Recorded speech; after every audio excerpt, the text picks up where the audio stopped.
Africa is a continent rich with opportunity. And when business and communities come together, its astonishing potential begins to be felt. With the Sustainable Development Goals steering these partnerships, Africa's future is being rewritten with innovation, foresight, and inclusivity. Crossing the length and breadth of the continent, our journalists uncover these stories and share them with the world.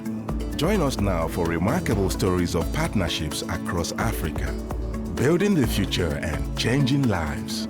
It's Africa's time.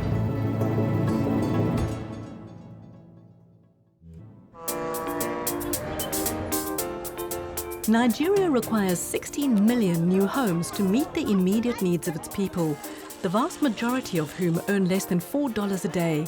Masaka in Nasarawa State is a typical informal settlement and a reflection of how many poor Nigerians live. Structures are haphazardly erected with no forward planning. There are little or no public services. Landlords often own whole compounds and offer little support to residents. Solomon Madaki first lived here when he arrived from Kaduna State looking for employment. Masaka is no address, very congested. When I was living there, I have to park my car very far away from my house because no road to the house with a car. So I will show you where I lived before.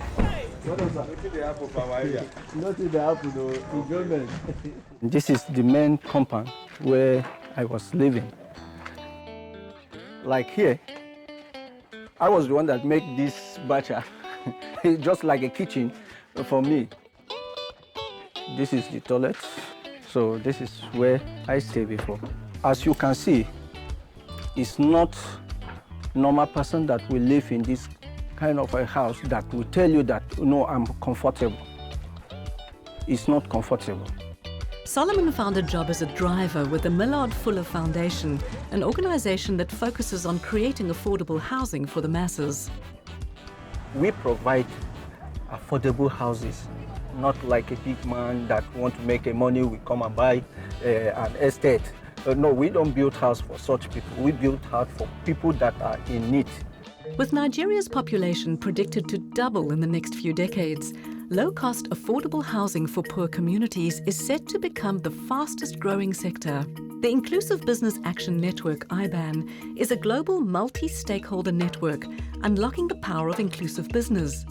The My Home, Your Business affordable housing sector dialogue brought together a range of industry players to promote partnerships in the BOP market. Housing is a multi-stakeholder approach, so you need access to land, you need access to finance, you need somebody who provides a technical solution, you need somebody who buys the house. So from my point of view, a public-private partnership model is one of the most promising vehicles to drive affordable housing.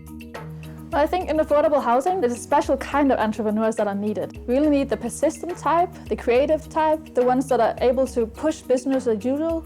So it's not your average entrepreneur, because there's lots of money to be made in affordable housing, but it's not tomorrow. So you have to have these kind of people that can see the long vision. For Sam Odia, the housing crisis is more than just a business opportunity. It's a calling. Faith is very important to me. I realized that I had a ministry of housing to work on, and that was strange to me because I'd never really heard of that sort of ministry. I'd always imagined a church ministry to be a ministry behind the pulpit. Things have to change, and I think the best way to begin to effect change is to effect that change in a small way in your locality. So that's what we're trying to do. It's very easy to make policies in an air-conditioned office somewhere in the middle of town when you're not seeing on a daily basis the real need of the people. We see those needs because of where we're located. For decades, government housing providers and developers have built homes for practically everyone except the poor majority. Sam Odia and his architect wife Funmi believe that by operating in this vital yet underdeveloped and unpopular space, social change and business value can go hand in hand. We have a very large percentage of poor people in Nigeria, and it's a shame when in a country as big as Nigeria with 160 or 70 million people, you are excluding 90% of the population from your government programs. Sam and Funmi are passionate about finding creative housing solutions that bring dignity to families who live in poor and congested conditions. We're not interested in building luxury housing or even housing for the middle class. Our intention is to build houses that are hopefully affordable to a lower end of the market. There are a lot of challenges. Housing finance is a really big one. Even people who earn enough money to pay a mortgage usually have difficulty building up the deposit. This housing project in Luvu, Madaki, Masaka, outside Abuja, has been designed to allow first-time homeowners to expand and to grow their homes as their means allow. A basic one-bedroom or studio apartment shell is provided, which can then be further developed. We would call it incremental housing, and the whole idea is that you might not be able to afford the entire house, but it's much easier for you to afford a smaller unit, and when you finish paying off for that unit, you can then expand and put the additional room. People live in unplanned settlements. It results in chaos. It needs intervention. The environment needs to be planned, it needs to be ordered so that people can live, better lives. For those trapped by poverty, owning their own home seems like an unreachable dream. Solomon realized that he could have a different reality. With the help of the Millard Fuller Foundation, he managed to put a finance plan in place and is now a proud homeowner. This is my new home. This is where I live now. And this is my beautiful daughter. This is I and my wife. This is the size of the kitchen. Ai dama burin namiji shine ya kasance yana da gida, yana da kuma abin da zai iya ba ma iyalin shi don su ci. Baka da gurin kwana, baka da abincin ci, ai baka cika mai gida ba kenan. Idan kin duba kamar yanzu nan haka, zan iya kulle daki na yi tafiya ba mai ce min ina za ka. In na gan dama in dawo karfe 30 ba mai ce ina ka fito domin mai gidan nawa ne ko ba haka ba. Yanzu da ni na fita zuwa nan sai abin ya zama min kamar al'ajibi ne. Another resident whose life has been transformed is Esther Olawele, a single mom and teacher who was living in a one-roomed mud house with her 4 children. Esther joined a savings scheme and with additional help from her church managed to raise the deposit. She's now paying off her own home. Ó difficult fún àwọn èèyàn láti rí ilé níbí.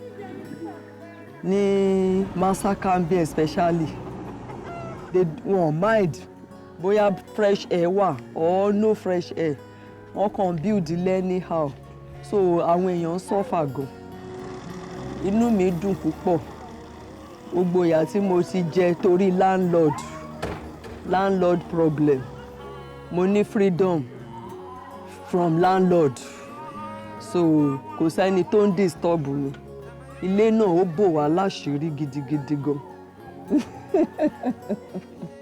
I'm excited about seeing environments change, seeing a dream come true. Lives are changed by that process.